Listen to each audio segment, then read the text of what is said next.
चलिए जानते हैं आज की देश और दुनिया की सिलेक्टेड काम की और महत्वपूर्ण 50 बड़ी खबरों को सिर्फ 10 मिनट में। पर अभी तक आपने इस वीडियो को लाइक नहीं किया तो लाइक कर दीजिए। तो चलिए वीडियो स्टार्ट करते हैं। प्रधानमंत्री नरेंद्र मोदी की अध्यक्षता में हुई मंत्री परिषद की बैठक पीएम पोषण योजना को मंजूरी, रेलवे के 2 प्रोजेक्ट को भी मिली हरी झंडी। गुड न्यूज, अब सीनियर सिटीजन को नौकरी दिलाने के लिए खुलेगा एम्प्लॉयमेंट एक्सचेंज। पंजाब में 2 किलोवाट तक बिजली इस्तेमाल करने वालों का बिल माफ होगा। कैबिनेट की बैठक में चन्नी सरकार का बड़ा फैसला। दिल्ली सरकार बच्चों को पढ़ाएगी देशभक्ति पाठ्यक्रम। सीएम केजरीवाल बोले, दिल्ली का हर बच्चा सच्चे अर्थों में होगा देशभक्त। गैस कंपनियां लॉन्च करेंगी कंपोजिट सिलेंडर। अब महज 700 रुपए में मिलेगा नया एलपीजी सिलेंडर। एमपी की राजधानी में लगी 100% लोगों को वैक्सीन। सीएम शिवराज ने दी जनता को बधाई। सीएम योगी आदित्यनाथ का दावा, उत्तर प्रदेश चुनाव में 350 सीटें जीतेगी बीजेपी। किसान आंदोलन का नहीं होगा असर। कैबिनेट ने पीएम पोषण योजना को दी मंजूरी। देश भर में 11,02,000 सरकारी स्कूलों में बच्चों को मिलेगा मिड डे मील। 2 अक्टूबर को बिहार में राज्य सरकार चलाएगी मेगा वैक्सीनेशन। एक दिन में 40 लाख को लगाया जाएगा डोज। निर्यातकों की मदद के लिए केंद्र देगा 4,400 करोड़ रुपए। 59 लाख लोगों को मिलेगा काम। आईपीएल 2021 पर बड़ी खबर। इतिहास में पहली बार एक ही वक्त पर खेले जाएंगे 2 मुकाबले। देश के करोड़ों करदाताओं को बड़ी राहत। पेंडिंग टैक्स के मामले निपटाने की डेडलाइन बढ़ी। नई तारीख 31 जनवरी 2021। मौसम ने फिर ली करवट। पश्चिम बंगाल, तेलंगाना, महाराष्ट्र सहित कई राज्यों में भारी बारिश की चेतावनी। आईएमडी ने जारी किया अलर्ट। पीएम नरेंद्र मोदी 7 अक्टूबर को जा सकते हैं केदारनाथ। 4 धाम पर भी खुशखबरी जल्द। सीएम योगी ने लखनऊ में की निर्भया एक पहल कार्यक्रम की शुरुआत। बोले, हर थाने में होगी महिला डेस्क। पीएम मोदी आज राजस्थान में 4 नए मेडिकल कॉलेज का शिलान्यास और जयपुर में पेट्रो रसायन प्रौद्योगिकी संस्थान का उद्घाटन करेंगे। कोरोना से बड़ी राहत। लगातार दूसरे दिन संक्रमण के मामले 20,000 से कम। 378 लोगों की हुई मौत। केरल के मल्लपुरम में राहुल गांधी ने किया हीमाडायलिसिस सेंटर का उद्घाटन। बोले, पीएम भारतीयों के बीच तोड़ रहे संबंध। नवजोत सिंह सिद्धू के नखरे नहीं सहेगी कांग्रेस। आला कमान ने बातचीत बंद की। विकल्प पर हो रहा विचार।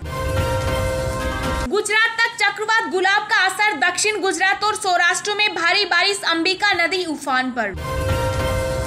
इस्तीफे के बाद पहली बार बोले नवजोत सिंह सिद्धू। कहा, यह व्यक्तिगत नहीं बल्कि सिद्धांतों की लड़ाई। आखिरी सांस तक सच्चाई के लिए लड़ता रहूंगा। कांग्रेस पंजाब में नए अध्यक्ष के नाम पर मंथन शुरू। सुनील जाखड़ और रवनीत बिट्टू दौड़ में शामिल। गोवा के पूर्व सीएम लुई जिन्हो फ्लेरियो टीएमसी में हुए शामिल। कहा, कांग्रेस परिवार को एकजुट करना और बीजेपी को हराना है मेरा लक्ष्य। आंध्र प्रदेश सरकार का बड़ा फैसला। 90% सहायता प्राप्त प्राइवेट स्कूल कॉलेजों का किया अधिग्रहण। अब सरकारी नियमों से चलेंगे ये संस्थान। आईपीएल 2022 के लिए 25 अक्टूबर को होगी 2 नई टीमों की घोषणा। अब तक गोयनका समेत 12 पार्टियों ने खरीदा टेंडर। तमिलनाडु में 1 नवंबर से फिजिकल मोड में खुलेंगे कक्षा 1 से 8वीं तक के स्कूल। राज्य सरकार ने दी मंजूरी। बिल्डर्स को पूरा करना होगा होम बायर से किया हर वादा। जानिए सुप्रीम कोर्ट का ये आदेश। कल से इन आईफोन और स्मार्टफोन पर नहीं चलेगा इंटरनेट। देखिए लिस्ट में कहीं आपका फोन तो शामिल नहीं। फूमियो किशिदा होंगे जापान की अगले प्रधानमंत्री। योशिहिदे सुगा की लेंगे जगह। चीन में भीषण बिजली संकट। कई फैक्ट्रियां बंद। दुनिया भर में होगा मोबाइल बिक्री पर असर। पेपर लीक और नकल कराने में संदिग्ध भूमिका वाले कर्मचारियों पर गहलोत सरकार सख्त। 1 एसडीएम और 2 डीएसपी भी सस्पेंड। अब तक 20 निलंबित। गृह मंत्रालय ने कोरोना दिशा निर्देशों को 31 अक्टूबर तक बढ़ाया। करीब 6 माह के निचले स्तर पर पहुंचा सोना। वायदा चांदी की कीमत में भी आई गिरावट। जानिए ताजा भाव। यूपी में जदयू लड़ेगी विधानसभा चुनाव। पार्टी को बीजेपी से गठबंधन की उम्मीद। नीतीश कुमार करेंगे रैलियां। गुजरात सरकार कोरोना से जान गंवाने वाले के परिवारों को मिलेगा 50,000 रुपए का मुआवजा। अफगानिस्तान में भारत नहीं शुरू करेगा काबुल की फ्लाइट, तालिबान से संबंधों पर अभी भी वेट एंड वॉच की नीति। कपिल सिब्बल का राहुल गांधी पर इशारों में निशाना, करीबी भी छोड़ गए साथ, जल्द बुलाई जाए CWC की बैठक। बाढ़ पीड़ितों को लेकर तेजस्वी यादव ने सीएम नीतीश को लिखा पत्र, पीएम मोदी से भी की मिलने की मांग। बीजेपी छोड़कर टीएमसी में शामिल हुए बाबुल सुप्रीमो ने साधा पीएम मोदी पर निशाना, कहा उन्हें बंगालियों पर भरोसा नहीं।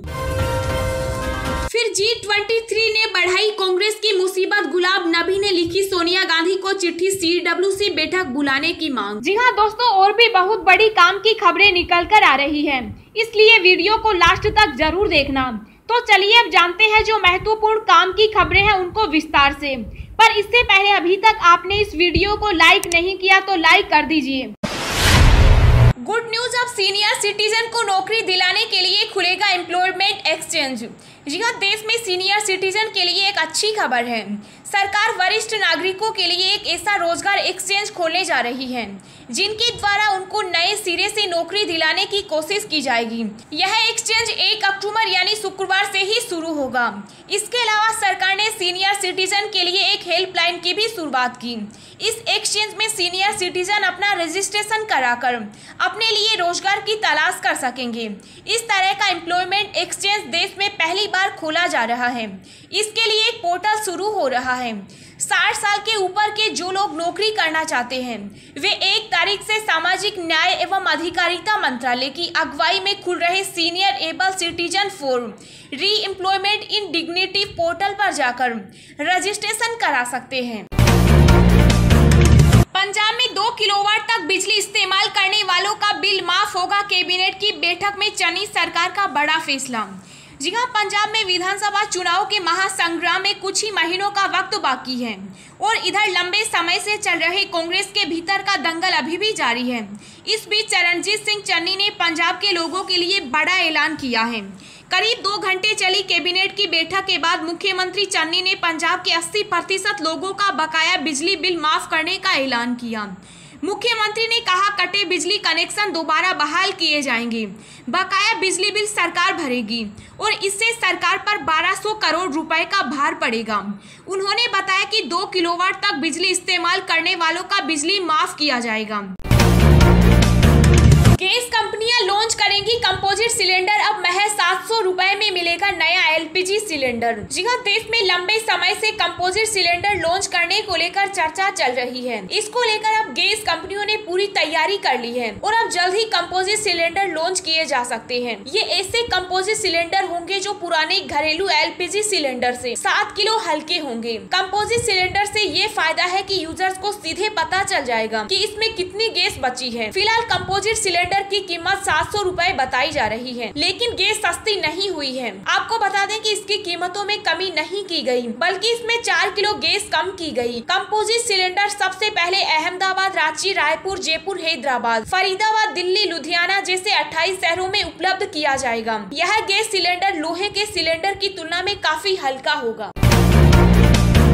प्रधानमंत्री नरेंद्र मोदी की अध्यक्षता में हुई मंत्री परिषद की बैठक, पीएम पोषण योजना को मंजूरी, रेलवे के इन 2 प्रोजेक्ट को भी मिली हरी झंडी। जी हाँ, प्रधानमंत्री नरेंद्र मोदी की अध्यक्षता में मंत्री परिषद की बैठक हुई। इस बैठक में प्रधानमंत्री नरेंद्र मोदी ने कई परियोजनाओं की प्रगति रिपोर्ट ली। सूत्रों के मुताबिक बैठक में केंद्रीय वाणिज्य, उपभोक्ता एवं खाद्य और आपूर्ति मंत्री पीयूष गोयल और केंद्रीय जल शक्ति मंत्री गजेंद्र सिंह शेखावत ने विभिन्न परियोजनाओं को लेकर जानकारी दी और इनके क्रियान्वयन को लेकर बैठक में प्रेजेंटेशन भी दिया। प्रधानमंत्री ने इन परियोजनाओं को लेकर कई निर्देश भी दिए हैं। बैठक के आखिरी दौर में ओपन हाउस सत्र रखा गया, जिसमें सरकार के कामकाज को और बेहतर बनाने के मुद्दे पर कई मंत्रियों ने अपने सुझाव को प्रधानमंत्री के सामने रखा। केंद्र की नरेंद्र मोदी सरकार ने रेलवे के 2 प्रोजेक्ट को मंजूरी दी है। केंद्रीय मंत्री अनुराग ठाकुर ने कहा कि रतलाम रेलवे लाइन के दोहरीकरण को मंजूरी दी गई। ये 133 किलोमीटर लंबा रूट है। उन्होंने कहा कि नीमच और रतलाम लाइन अभी भी सिंगल लाइन है, इसकी डबलिंग की मंजूरी दे दी गई है। इसके साथ ही पीएम पोषण शक्ति निर्माण योजना को मंजूरी दी गई। इसके तहत सरकारी और सरकारी सहायता प्राप्त स्कूलों में पढ़ने वाले लोगों को दोपहर का खाना दिया जाएगा। मोदी सरकार ने फैसला किया है कि मिड डे मील योजना का विस्तार होगा। ये योजना अब पहली क्लास की बजाय नर्सरी से ही शुरू हो जाएगी। इसका नया नाम पीएम पोषण शक्ति निर्माण योजना रखा गया है। आईपीएल 2021 पर बड़ी खबर, इतिहास में पहली बार एक ही वक्त खेले जाएंगे 2 मुकाबले। जी हाँ, आईपीएल 2021 को लेकर एक बड़ी अपडेट आई है। मैचों के कार्यक्रम में बदलाव किया गया है। इस सीजन के आखिरी 2 मैच एक साथ शाम 7:30 बजे खेले जाएंगे। यह दोनों मैच 8 अक्टूबर को खेले जाने हैं।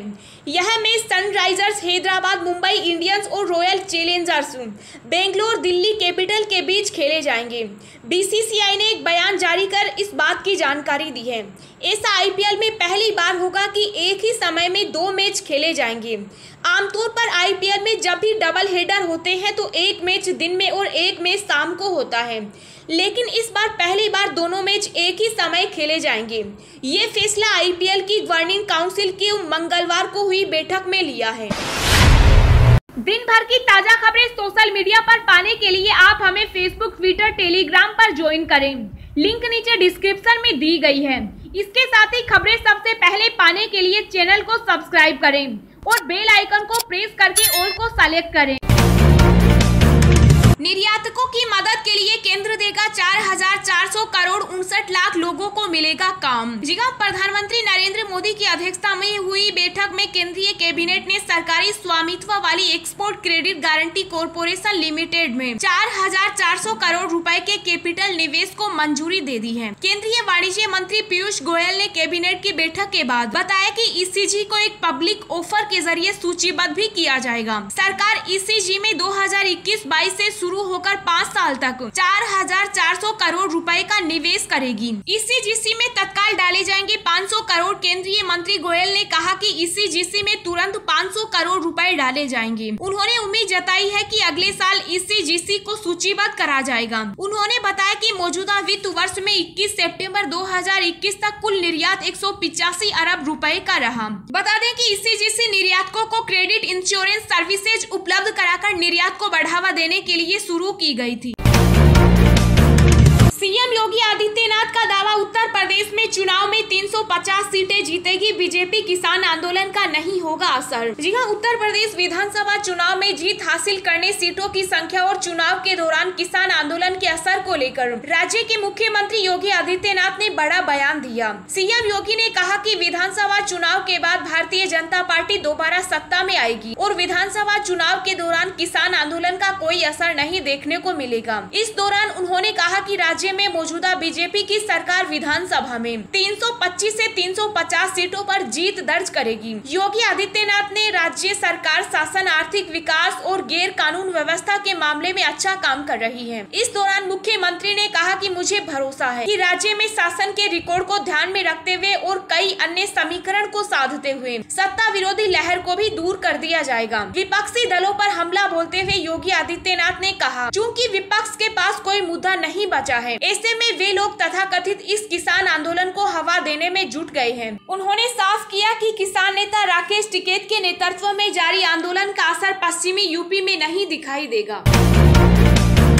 मौसम ने फिर ली करवट, पश्चिम बंगाल, तेलंगाना, महाराष्ट्र सहित इन राज्यों में भारी बारिश की चेतावनी, आईएमडी ने जारी किया अलर्ट। जी हां, बंगाल की खाड़ी से उठा चक्रवाती तूफान गुलाब कमजोर पड़ गया है, लेकिन इसका असर पश्चिम बंगाल, ओडिशा, आंध्र प्रदेश, तेलंगाना, महाराष्ट्र, गुजरात समेत कई राज्यों में देखा जा रहा है। इन राज्यों में बारिश की गतिविधियां बढ़ गई है। मौसम विभाग के मुताबिक तेलंगाना और इससे सटे मराठवाड़ा और विदर्भ पर बना डिप्रेशन कमजोर होकर कम दबाव का क्षेत्र बन गया है। आईएमडी के मुताबिक मध्य महाराष्ट्र, कोंकण में तेज बारिश हो सकती है। साथ ही मौसम विभाग ने मुंबई, ठाणे और पालघर में 30 से 40 किलोमीटर की रफ्तार से हवाएं चलने और भारी बारिश का अनुमान जताया है। वहीं गुजरात में चक्रवात गुलाब के प्रभाव से मौसम विभाग ने अगले 4 दिन राज्य में भारी बारिश की संभावना जताई। दक्षिण गुजरात और सौराष्ट्र में 2 अक्टूबर तक भारी बारिश का अनुमान है। भारतीय मौसम विभाग के मुताबिक अगले 24 घंटों के दौरान तटीय कर्नाटक के कुछ हिस्सों में, केरल, लक्षद्वीप लक्षद्वीप, अंडमान और निकोबार द्वीप समूह है। तटीय ओडिशा और गंगीय पश्चिम बंगाल के मध्य में भारी बारिश हो सकती है, जबकि बिहार, उत्तराखंड और हिमाचल प्रदेश, झारखंड, उत्तर प्रदेश, छत्तीसगढ़, मध्य प्रदेश, राजस्थान और पूर्वोत्तर भारत के कुछ जगहों पर हल्की से मध्यम बारिश हो सकती है।